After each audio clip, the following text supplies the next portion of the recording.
quick disclaimer, these drill brushes were given to me for my honest review.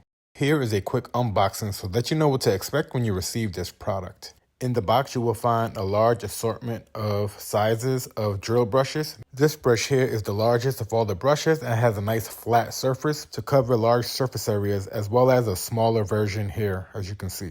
Next, two are a bit smaller, which will help cover those small corners. And as you can see, one has smaller bristles than the other. And the last two are toilet brush style brushes, a medium and a large size. Now, here are one of the projects that I want to tackle with these brushes. This smoker has been needing some TLC, and today is the day. I will be using an impact driver, but you can also use a standard drive shaft. I will be doing some extensive cleaning here, so I'm curious to see how these bristles hold up, which are actually nylon bristles, not metal.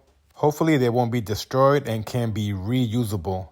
Here is a quick look, and I actually did a really good job cleaning the grill rack. Now let's tackle this section here. For this one, I'm going to use the larger flat one to cover a larger surface area to loosen up all the crud and grease that has built up over time. It's doing a pretty good job. It loosens everything up to the point where I can just scrape it off and scoop it out. And as you can see, mission was accomplished. To take things a little bit further, I'm going to brush it a little bit more to get some of this rust off the bottom of the smoker. And I'm also going to use the toilet plunger style brushes here to clean a little bit around the hood of the smoker. As you can see here, it's doing a pretty good job loosening the crud on the hood. Now here is the final product on this smoker. I could probably give it another once over, but now let's see how the brushes held up. And it looks like they're pretty tough brushes here. Looking forward to using this further on other projects, and I hope this video was helpful.